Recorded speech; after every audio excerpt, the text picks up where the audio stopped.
Well, good morning, Asia. Good evening, America. You're watching World DNA with me, Jyotsna Kumar. And I'm Samiksha Srivastava. It's a packed lineup this morning. Large anti-government demonstrators are taking to streets across Iran, including the capital city of Tehran as well. Internet monitoring group NetBlocks has reported a nationwide blackout. We will be tracking all the latest developments from Iran on that front. Also on the show from the U.S., and according to Portland police, 2 people have been shot by U.S. federal agents, and this comes after the White House said U.S. law enforcement was under organized attack as protesters clashed with officers in Minneapolis amid deepening tensions in the Minneapolis area, where an ICE agent fatally shot a 37-year-old woman. Now, protesters have been rallying in Twin Cities with some clashes with the federal officers. We'll bring you all the latest updates on the show on that news. Let's begin with the headlines.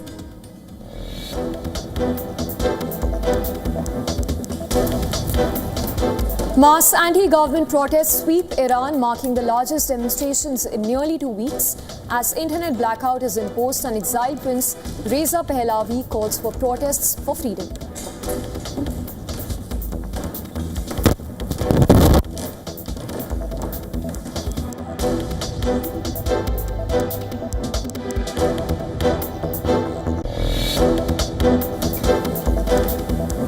Demonstrators chant death to the dictator as they march in Tehran amid growing anger against government over the cost of living. Human rights groups report at least 45 protesters have been killed since the unrest began.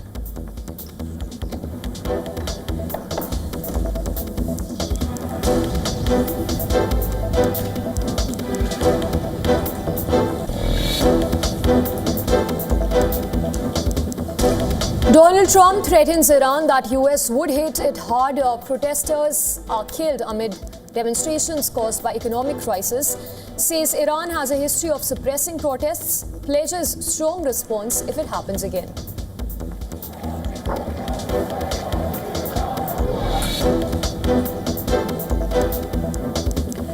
U.S. federal agents shoot and wound 2 people in Portland City. Local police provide first aid and take victims to hospital. Their conditions are not known yet.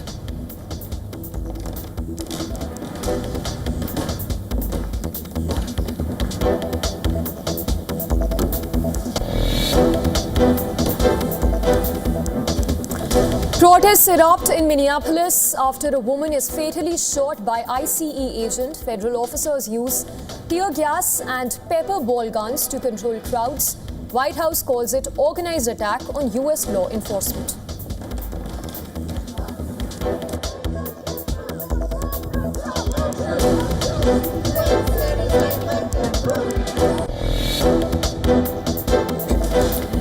U.S. Senate takes major step to limit Donald Trump's military actions in Venezuela by advancing war powers resolution that would bar further action without congressional approval.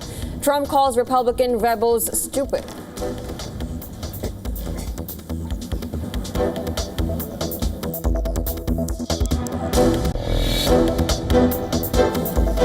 Kyiv's mayor says Russian strikes on Ukraine's capital city and its suburbs ignite fires and damage residential buildings, killing at least 3 people. The Air Force issues a countrywide missile warning.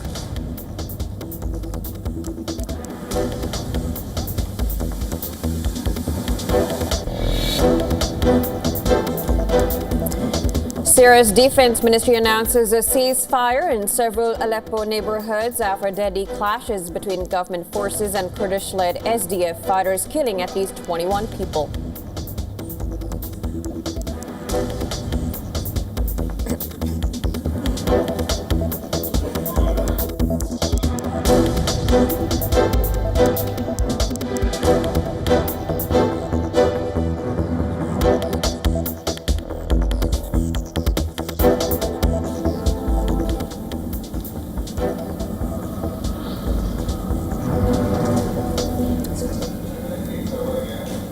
And Iran is seeing the biggest protest yet of nearly 2 weeks of rallies.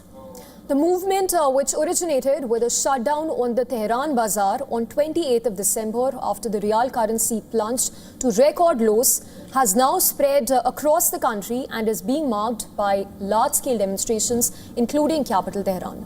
Now, protesters massed on a key avenue in Tehran. Crowds of people as well as vehicles honking in support filled as part of the vast Ayatollah Khamenei Boulevard.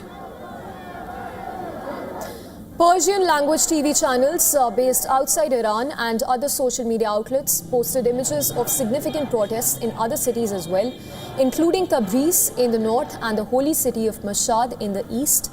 The demonstrations seemed to have grown after Reza Pahlavi, who is the son of Shah ousted by the 1979 revolutions, called for mass actions on Thursday. No other videos published of the protest on Khamenei Boulevard in Tehran showed people chanting anti-government slogans, including death to the dictator. People were also seen packing a major road in Vakilabad, district of Mashhad, which is home to one of Shiite Islam's holiest shrines. As protests roil, online live metrics show Iran is now in the midst of a nationwide blackout. Well, Pahlavi has condemned the Iranian government for cutting all lines of communication, which includes shutting down the internet and even attempting to jam satellite signals. He also called on all European leaders to follow the lead of President Donald Trump in supporting the people of Iran and holding the regime to account. Well, Trump has threatened to take severe action against Iran if its authorities start killing people, warning Washington would hit them very hard. Now, that message came after rights groups accused Iranian security forces of shooting at demonstrators, with the Norway-based NGO Iran Human Rights saying security forces had killed at least 45, including 8 minors, since the demonstrations began. The NGO said on Wednesday that it was the bloodiest day of demonstrations, with 13 protesters confirmed to have been killed.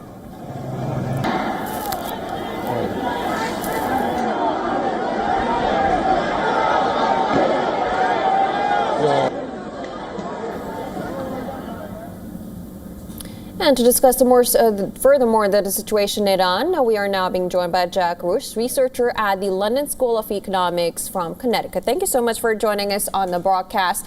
Now, looking at these demonstrations, it does not seem that it's going to die down anytime soon. 45 people had been killed, and Pahlavi is now calling for even more demonstrations, reaching out to Trump.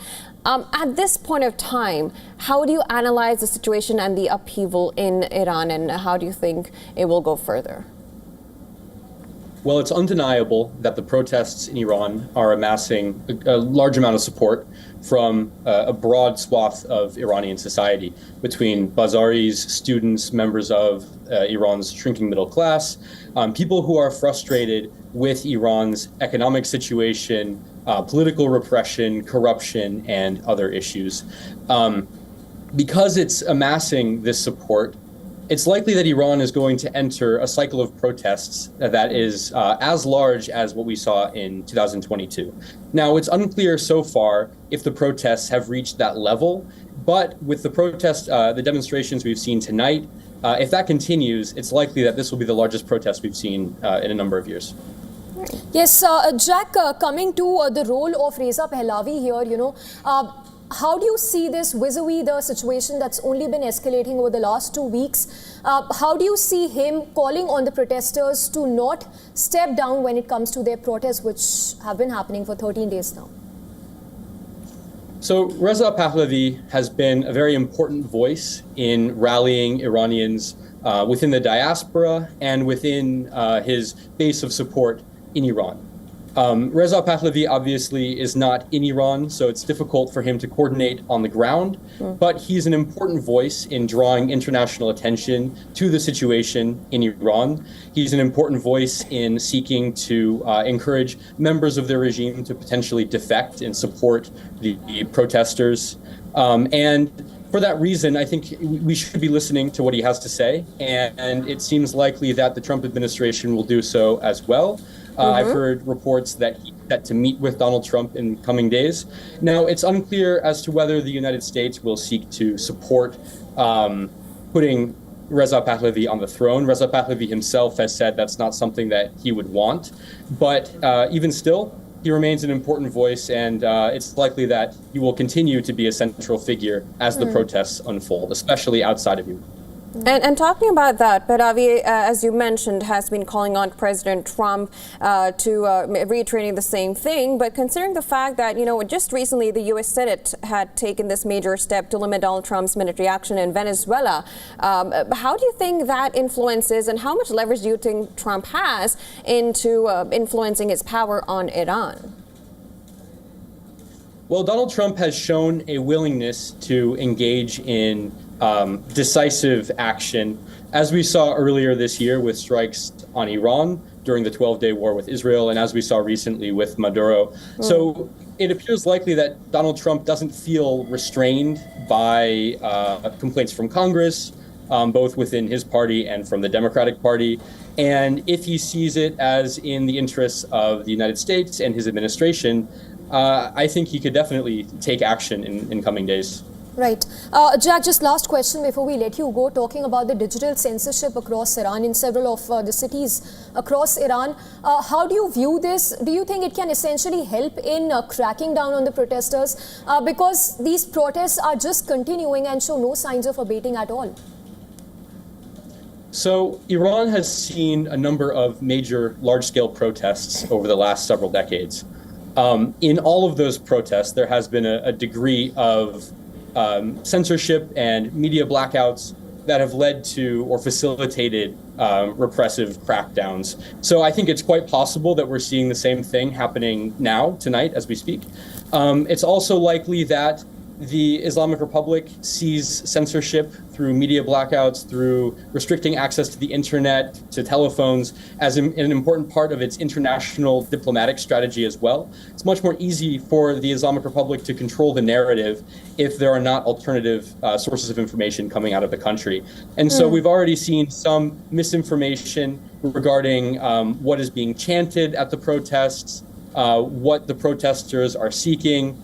And that, the narrative becomes much tighter for the Islamic Republic, easier to control if these blackouts take place. And I think that's what we're seeing right now. Yes, Jack, point taken. Of course, this is a fluid, volatile situation. Remains to be seen how things pan out, essentially. But thank you for your time. Thanks for speaking to WION. Thank you. Well, moving on to the U.S. federal agents have shot and wounded 2 people in the western city of Portland. Well, this comes as protests continue over an immigration officer having killed a woman in Minneapolis. Now, the White House said that law enforcement was under organized attack as protesters clashed with the officers in the western state of Minnesota. The victim of Thursday's shooting was identified as Renee Nicole. She was shot in the head as she apparently tried to drive away from agents approaching a car, which they said blocked their way. Vice President J.D. Vance, without providing any evidence, said that she was part of a broader left-wing network opposed to immigration and customs enforcement and insisted the officer acted in self-defense. Well, being part of the network doesn't justify being shot, but ramming an ICE officer with your car, that's what justifies being shot. It's not a good thing, by the way, but when you force somebody to engage in self-defense, it's almost a preposterous question. Federal immigration officers armed with pepper ball guns and tear gas wrestled several protesters to the ground as large, noisy crowds gathered around Minneapolis to chant slogans against ICE. Protests grew after Minnesota's Democratic governor, Tim Walz, called it a patriotic duty to demonstrate. On Thursday, he said Minnesota must participate in the shooting probe alongside federal investigators. But Vance suggested the officer would be cleared by a federal proof that would exclude state-level officials.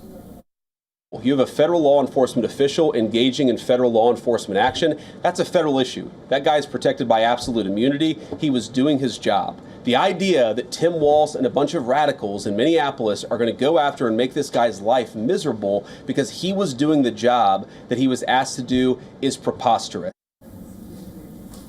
The Minnesota Bureau of Criminal Apprehension said that it had initially agreed with the FBI to conduct a joint investigation into the shooting, but the federal agency had reversed course and took sole control of the probe. A makeshift roadside memorial has been erected near the location of the shooting. Minneapolis residents have decried the incident. One woman claimed her 19-year-old brother, who she said is a U.S. citizen, was arrested while working for Target. He literally, ICE was outside. He was doing an order. He went inside and they tackled him down. Which Target? At the Richfield Target. There was just an operation there.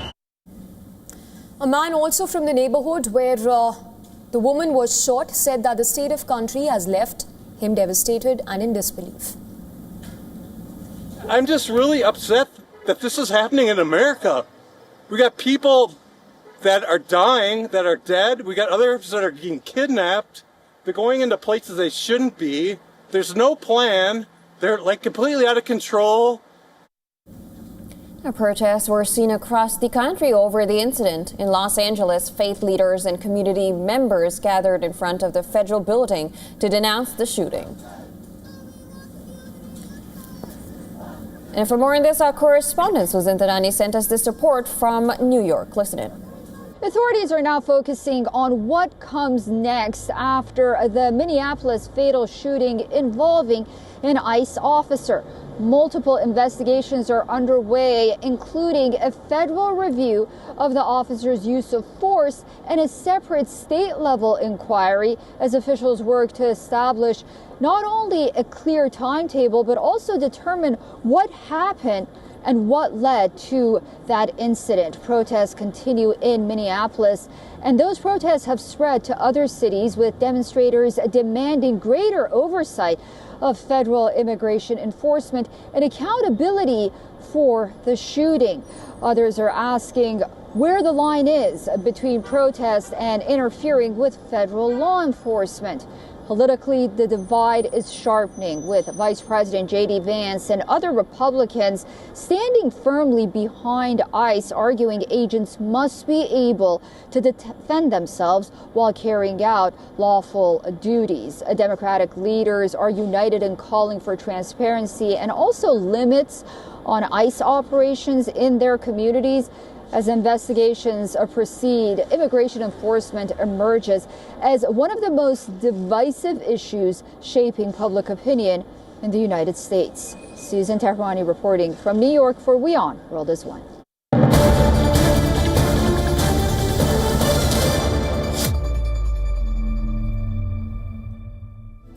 And for now, quickly switching focus to breaking inputs that are just coming in. This is from Ukraine, where explosions have been heard in capital city Kyiv as Russia has launched a widespread attack across the country. And just to remind you, Ukrainian President Volodymyr Zelensky had earlier warned that another massive Russian strike was possible overnight. Kyiv's mayor has said that the strike on Ukraine's capital and its suburbs have killed at least 3 people. The Air Forces has issued a countrywide missile warning as of now.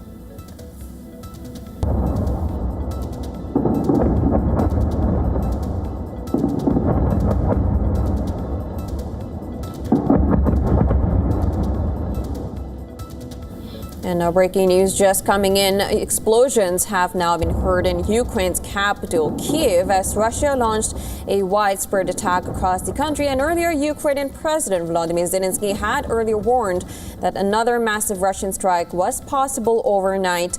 And this as Kyiv's mayor has now said that the strike on Ukraine's capital and its suburbs have now killed at least 3 people. Now, the Air Force has issued a countrywide missile warning as of now.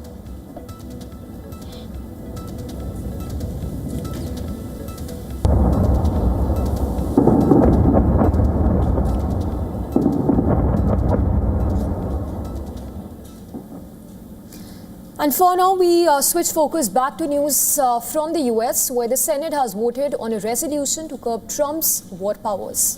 Now, senators have now voted to curtail these presidential powers with respect to any future military operations in or against Venezuela. Congressional lawmakers voted on Thursday. 5 Republicans also joined the Democrats. That brought the vote to 52-4 and 47 against, thus advancing the resolution to bar the US president from any further military action without congressional approval. Now can the American people watch this and not just groan and grimace and ache and fear? When we try to do this kind of nation, when America has tried to do this kind of nation building, this kinds of regime replacement in the past, it's led to the American people paying the price in treasure and in blood. However, Republican lawmakers against the resolution questions its need and timing, saying that there is no ongoing military action that needs to be halted by a congressional vote. There isn't anybody that has any information that the president is using armed forces against Venezuela. He did for about 47 minutes this last weekend, but he is not in the process of doing this. And the resolution says that he should stop it. He's not doing it. Now, if the resolution were drawn to say, President, you can't do this anymore, that would actually have some effect, or attempt to have some effect. It would be unconstitutional, unenforceable. But to tell him to not do something or to stop doing something he's not doing is nonsense. Well, this vote has come 5 days after U.S. military captured Maduro from Venezuelan capital. The deposed leader is now in custody as pre-trial proceedings unfold in New York. The U.S. President Donald Trump has now reacted to the mandate of this Senate vote and has slammed lawmakers from his own camp who voted with Democrats in favor of the resolution. Well, in a long post on social media platform X, President Trump said, and I quote, "Republicans should be ashamed of the senators that just voted with Democrats in attempting to take away our powers to fight and defend United States of America. Susan Collins, Lisa Murkowski, and Rand Paul, as well as Todd Young, should never be elected to office again. This vote greatly hampers American self-defense and national security, impeding the president's authority as commander-in-chief."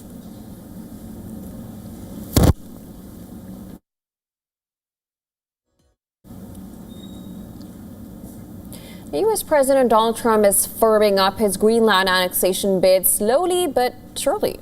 In fact, days after weighing military action to capture the semi-autonomous Danish territory, U.S. officials have now reportedly discussed sending lump sum payments to Greenlanders, and that is to convince them to secede from Denmark and potentially join the U.S.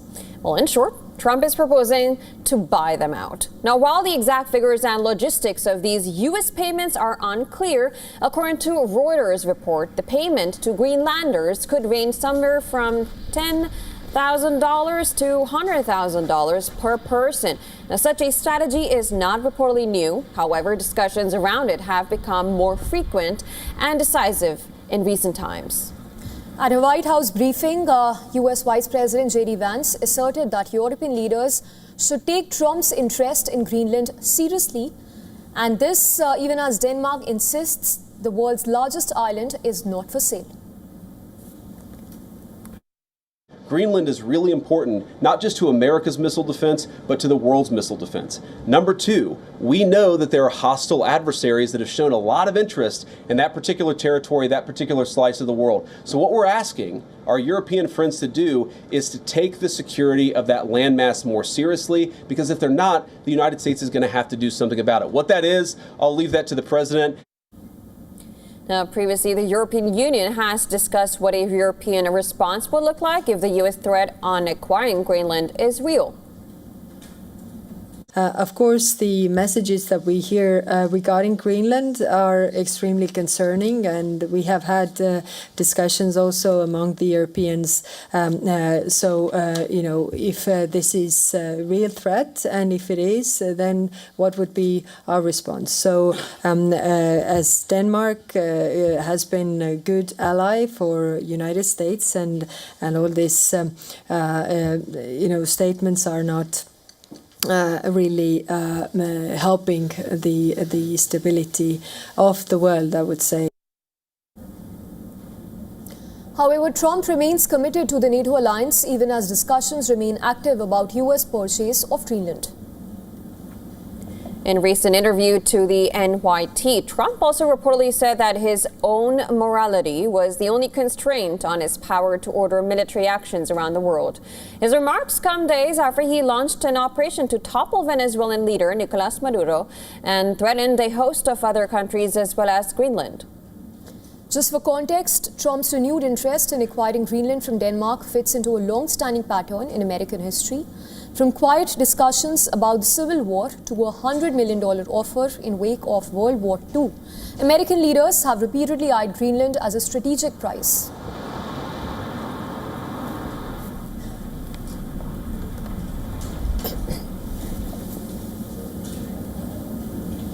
All right, we'll be slipping into a very short break on World DNA. On the other side, we get you more details of the Russian oil tanker that has been seized in North Atlantic by the U.S. military.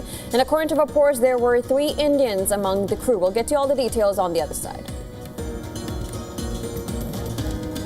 Also tracking after we come back, Syria's defense ministry announces a ceasefire in several Aleppo neighborhoods. That is after deadly clashes between government forces and Kurdish-led SDF fighters, killing at least 21 people. We'll get you that and much more after we come back.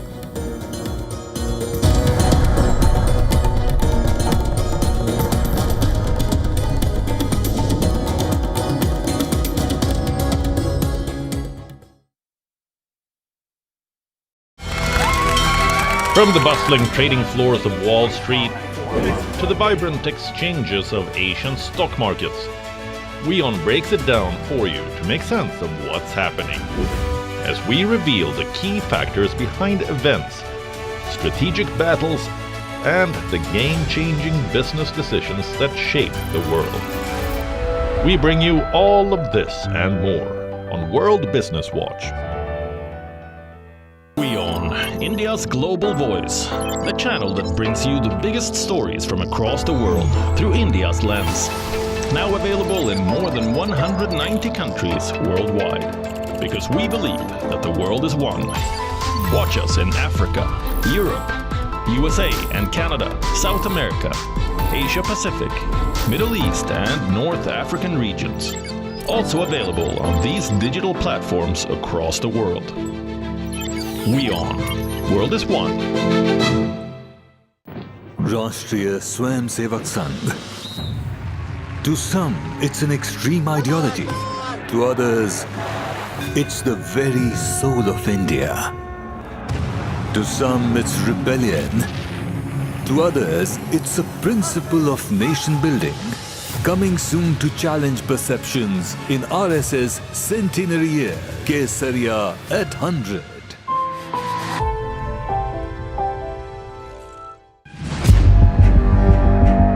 Where darkness hides behind every corner. Where the truth is stranger than fiction. A show that dives deep into the stories which shock and mystify. Unsolved murders. Psychopaths who defy explanation. International war crimes. And millions swindled in financial fraud.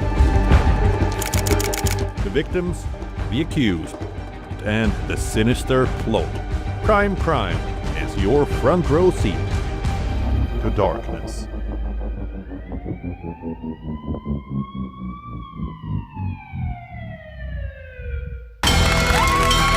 From the bustling trading floors of Wall Street to the vibrant exchanges of Asian stock markets, WION breaks it down for you to make sense of what's happening, as we reveal the key factors behind events, strategic battles, and the game-changing business decisions that shape the world. We bring you all of this and more on World Business Watch. WION, India's global voice, the channel that brings you the biggest stories from across the world through India's lens. Now available in more than 190 countries worldwide. Because we believe that the world is one. Watch us in Africa, Europe, USA and Canada, South America, Asia Pacific, Middle East and North African regions. Also available on these digital platforms across the world. WION. World is one.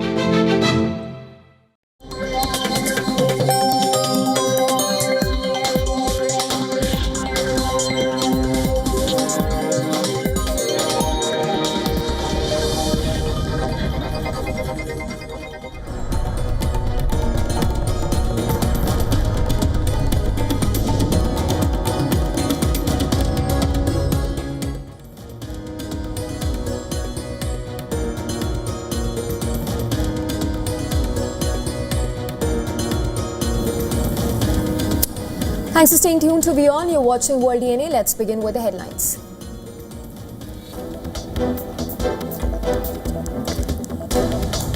Mass anti-government protests sweep Iran, marking the largest demonstrations in nearly 2 weeks as internet blackout is imposed and exiled Prince Reza Pahlavi calls for protests for freedom.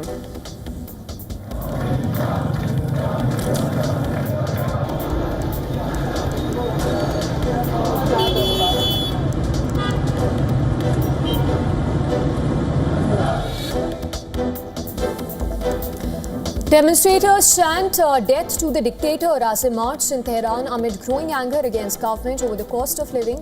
Human rights groups report at least 45 protesters have been killed since the unrest began.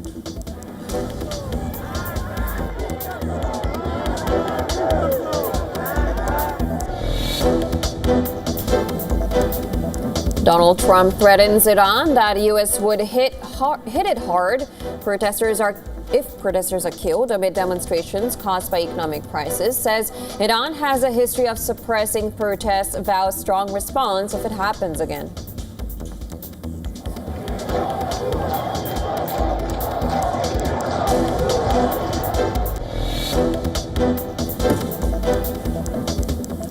U.S. federal agents shoot and wound 2 people in Portland City. Local police provide first aid and take victims to hospital.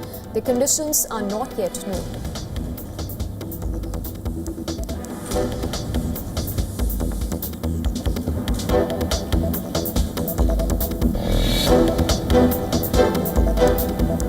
Protests erupt in Minneapolis after a woman is fatally shot by ICE agent.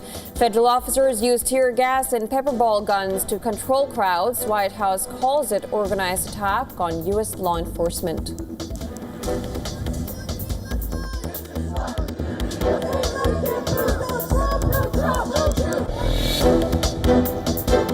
U.S. Senate takes major step to limit Donald Trump's military actions in Venezuela by advancing war powers.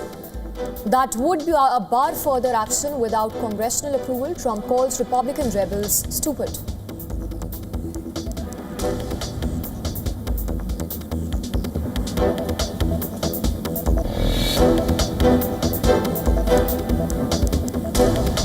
Kyiv's mayor says Russian strikes on Ukraine's capital and its suburbs ignite fires and damage residential buildings, killing at least 3 people.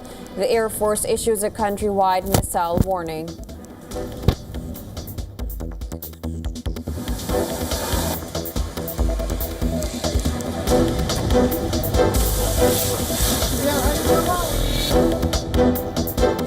Syria's defense ministry announces a ceasefire in several Aleppo neighborhoods after deadly clashes between government forces and Kurdish-led SDF fighters, killing at least 21 people.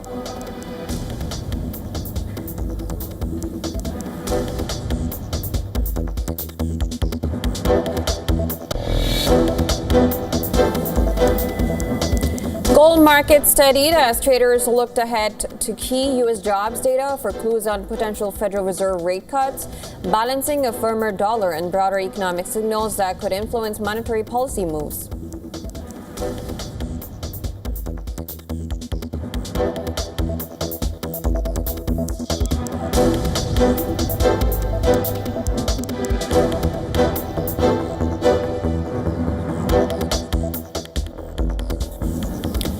And 3 Indian nationals were allegedly among the crew members on board the Russian-flagged oil vessel seized by the U.S. That's right. That was in the North Atlantic Ocean. This is according to a report by Russian Today.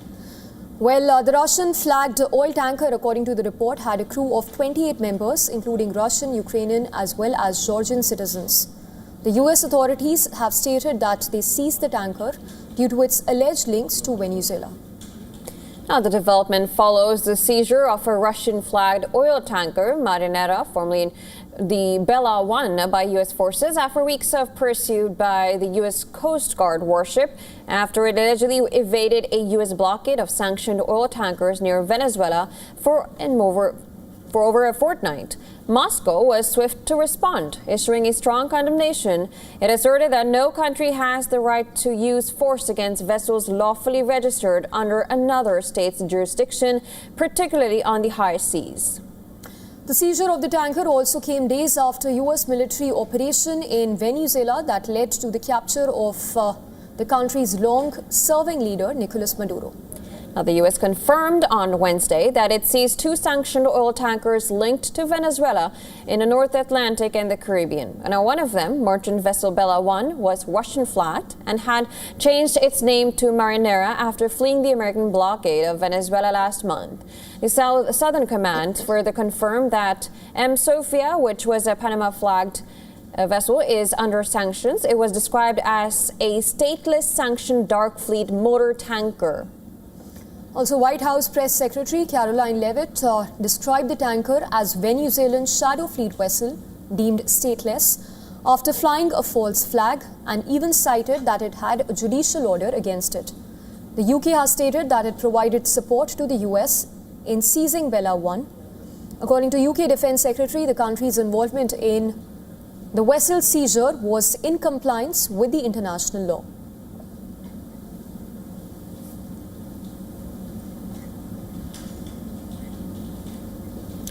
While new political drama is unfolding in India's poll-bound state of West Bengal. Now, West Bengal Chief Minister Mamata Banerjee has launched a fresh front against Enforcement Directorate, India's premier multidisciplinary agency responsible for investigating economic crimes. The Chief Minister stormed the active raid site of Enforcement Directorate. The agency was conducting searches at the residence and office of political strategist and IPAC chief Prateek Jain. The political consultancy is linked to the ruling TMC and handles party's IT as well as social media operations. The Chief Minister stayed inside for nearly half an hour and emerged holding a green folder, claiming she had recovered her party's documents and data from the premises. The Chief Minister described the searches as an act of political vendetta and directly targeted the BJP leadership.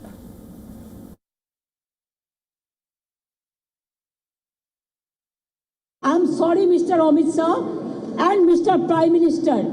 Please control your Home Minister. This is not it. After storming the raid at Jain's residence, Mamata Banerjee moved to another raid site, that is IPAC's office in Kolkata's Sector 5 area. But before her arrival, the agency had already sealed the office. West Bengal Chief Minister alleges that central agency attempted to seize her party's election strategy. Well, shrugging off the allegations, Enforcement Directorate has issued a statement saying that the raids were linked to people who were involved in hawala money. After hours of investigation, ED officers were seen leaving the Kolkata office of IPAC in the evening. The cars were surrounded by scores of people. Now, leaving after them, TMC party leaders were received by party cadres outside the IPAC office. Party workers were heard raising slogans in their support. And the battle is now heading to the court. IPAC has filed a plea in the Calcutta High Court, claiming that the ED raids are aimed at seizing documents that are related to the election strategy. In fact, ED is also planning to take the matter to the High Court against the Chief Minister for what they say her obstructing the raids that were being carried out by the Enforcement Directorate. The leader of the opposition from the BJP, Suvendu Adhikari, accused the Chief Minister of interfering in the functioning of central agency, calling her visit unethical, unconstitutional, and a direct obstruction of an investigation. Elections are expected to be held during the month of March or April this year. The Election Commission is yet to announce specific dates for the polls, but before the high-stakes electoral process takes place, the battleground in West Bengal is already heating up.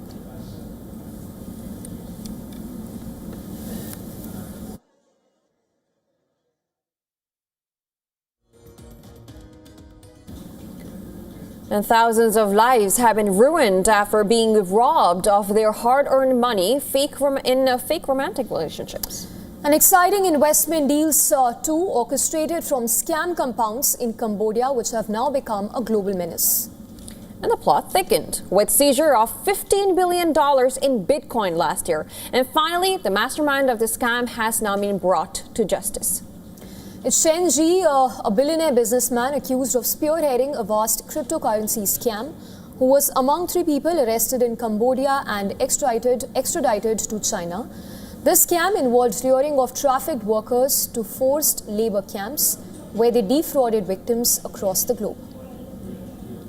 Now let's take a closer look at Chen Ji. He was born in China's Fujian province in 1987 and formed the Prince Group at the mere age of 27. This conglomerate is believed to have operated over 100 business entities, is close to 30 countries. In 2014, he acquired the citizenship of Cambodia. The Prince Group has been under the scanner of law enforcement agencies in China since 2020. He faced his first blow after being indicted by U.S. in October last year for money laundering charges. The U.S. even seized $15 billion held in Bitcoin. His trouble compounded after Cambodia recently suspended operations of Prince Bank, which is a subsidiary of the Prince Group. Meanwhile, Chinese authorities have revealed that the scam mastermind was stripped of his Cambodian nationality in the month of December last year by a royal decree. This has become the basis for China to establish its jurisdiction in holding him legally accountable for the same. Previously, governments across the globe, including UK, Singapore, South Korea, Hong Kong and even Taiwan, have also seized assets related to Shen's group. It is worth noting that this scam mastermind also faces a sentence of 40 years in US if convicted. Even as the scourge for global scam compounds continues, Shen Ji's arrest has triggered a ray of hope for those trapped in those hellholes and for millions of other vulnerable people across the globe.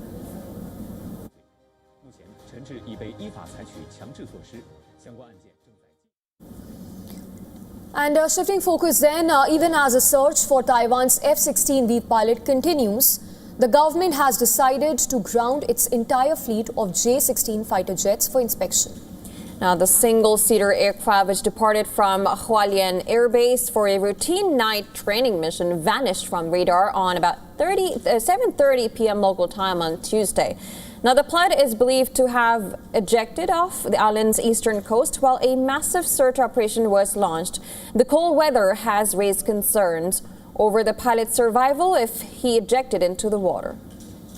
Justifying his country's latest move, Taiwan's defense minister Wellington Koo revealed that combat exercise and training missions have been suspended for inspection of F-16s, which is said to be completed by Sunday itself. At present, 22 naval and Coast Guard vessels and drones have been deployed to check the waters. Also, ground search is currently underway at the same time. As speculation persists over the reason of the jet's crash, Taiwan's Air Force has taken a big decision. It will now ask U.S. to expedite work to install automatic ground collision avoidance systems on its F-16V jets by the end of this year. The system uses aircraft speed and terrain to assess risk of ground or sea collision. It automatically adjusts the aircraft's altitude to prevent a crash if the pilot does not respond. Taiwan has been seeking to upgrade its fighter jets or fighter aircraft amid worsening ties with China.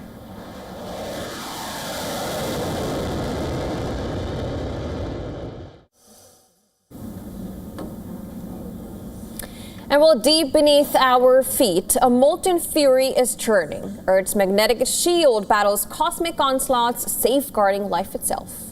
And the shield that protects life on this planet is thinning. This colossal breach is now widening. Could it spell doom? Our next story explains. Magnetic fields are the silent sentinels of our survival. A planetary force field warding off the lethal bombardment of cosmic radiation. Deep beneath our feet, the Earth's outer core, an ocean of molten iron and nickel, churns like a violent dynamo. As this liquid metal twists and flows, it generates massive electrical currents, weaving the invisible shield that protects us all.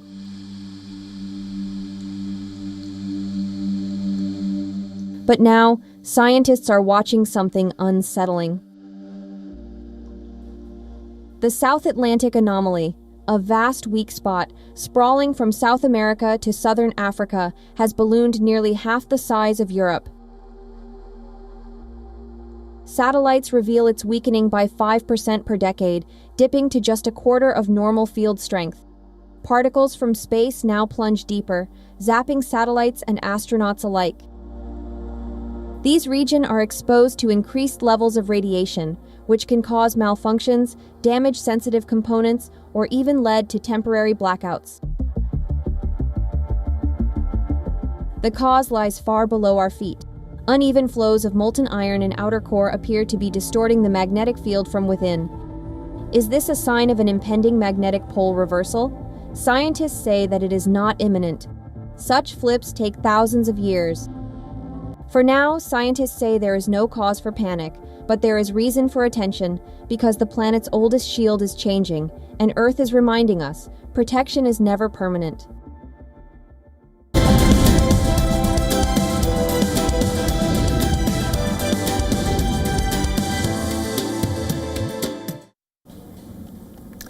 Well, let's shift to the world of tech then. CES 2026 in Las Vegas is showcasing tech that does more than just entertain. From aquatic robots and AI vacuums to remote-driven cars, innovations are pushing the boundaries of smart living and environmental solutions. Here are some of the highlights turning heads on the show floor. Well, China-based Beatbot technology has unveiled Tutini, which is an aquatic robot inspired by sea turtles. It moves like a turtle and is packed with sensors and cameras to help study water environments. Tutini can navigate obstacles, interpret hand gestures, and even gather data on aquatic ecosystems. It uses advanced AI to analyze real-time data, which helps researchers track water quality, temperature, and even marine life patterns. The household cleaning gets a high-tech upgrade with the SARS rover, a robotic vacuum by Roborock that can climb stairs and navigate multi-level homes. Each wheeled limb moves independently, and the AI system builds a 3D map of its surroundings to adjust speed, balance, and position based on surface type. Now, this wheel-leg hybrid architecture lets the robot lift and lower its body to scale steps, handle uneven floors, and continue cleaning as it ascends or descends, something standard RoboVacs cannot do. Well, remote driving is taking off in Las Vegas with Way, a German company that's testing a fleet of about 100 cars using a simple app. Customers can book a vehicle and a tele-driver controls it remotely, bringing it straight to their location. Cameras in the car send live video to the tele-driver, who can then hear road sounds through a headset and operate the vehicle from a control station. The system allows humans to drive cars remotely, which also makes rentals more flexible and potentially safer as well.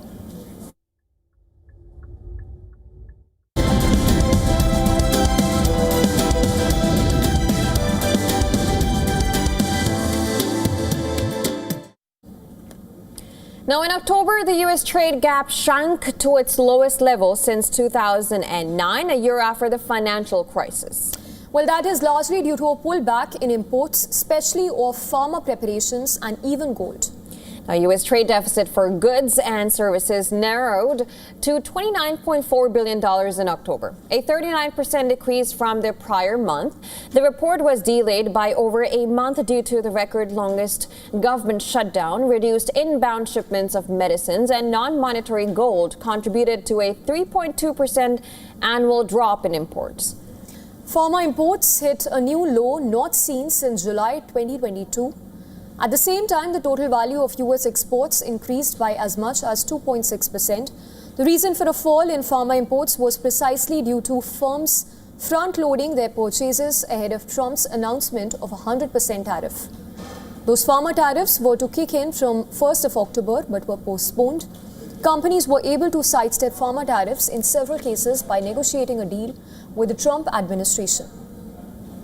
Well, in addition to the decline in gold, imports of other industrial supplies and materials such as oil and metals also fell. Due to Trump's trade brinksmanship, trade figures have seen wild swings through 2025.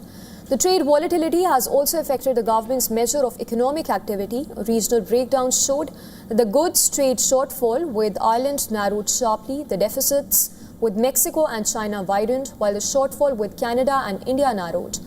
The gap with Taiwan has widened, likely reflecting the increases in imports of computers and accessories alike.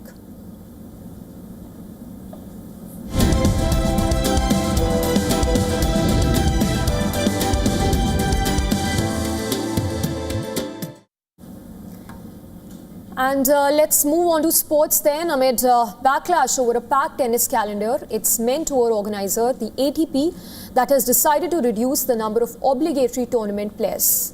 And this is the tournaments that the players must compete in each year by one. Players will now be required to participate in 4 ATP 500 events, down from 5. Players have been voicing concerns over a packed tennis schedule for several years, but the discontent has intensified. In fact, just last season, with the likes of Yannick Sinner and Carlos Alcaraz having complained about the workload and even raising concerns over player welfare. Alcaraz played 80 matches in 2025, while Sinner played 79 matches in both 2023 and 2024, and 64 last season due to the doping ban as well. In what can be seen as a token move, the ATP, apart from reducing the number of obligatory ATP 500 events from 5 to 4. Now, it has also cut back the maximum number of tournaments used to calculate ranking points from 19 to 18. The ATP says the changes are aimed at creating more scheduling flexibility. The ATP has also announced that players who withdraw from a tournament due to the birth or adoption of a child will now retain the ranking points they have earned up to that stage. Video review technology will be expanded to ATP 500 events in 2026 and to ATP 2050 events in 2027. A new heat policy is also being introduced with clear protocols to suspend or adjust play in extreme conditions.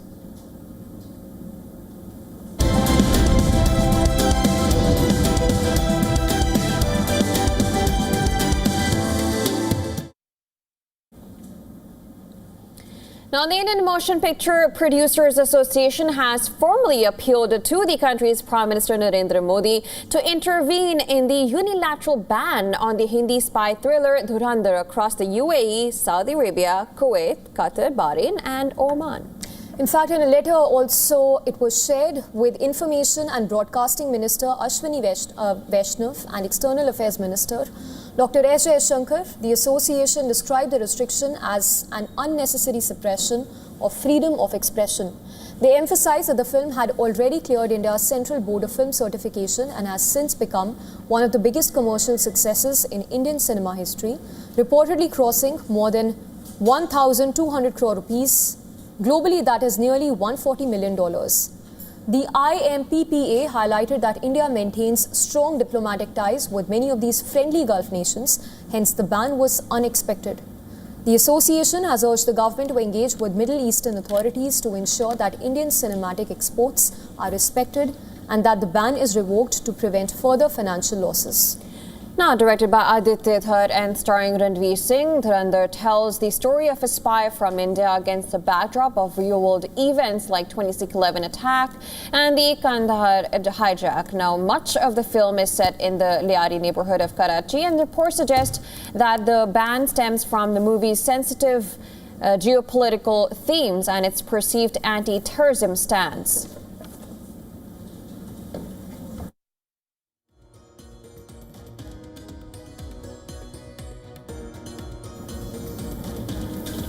And with that, we call a wrap to World DNA for today. We leave you with some climate stories that have been making headlines across the world. Thanks for staying with us. Keep watching Beyond World is Fun.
From the bustling trading floors of Wall Street to the vibrant exchanges of Asian stock markets, WION breaks it down for you to make sense of what's happening, as we reveal the key factors behind events, strategic battles, and the game-changing business decisions that shape the world. We bring you all of this and more on World Business Watch. WION, India's global voice, the channel that brings you the biggest stories from across the world through India's lens. Now available in more than 190 countries worldwide.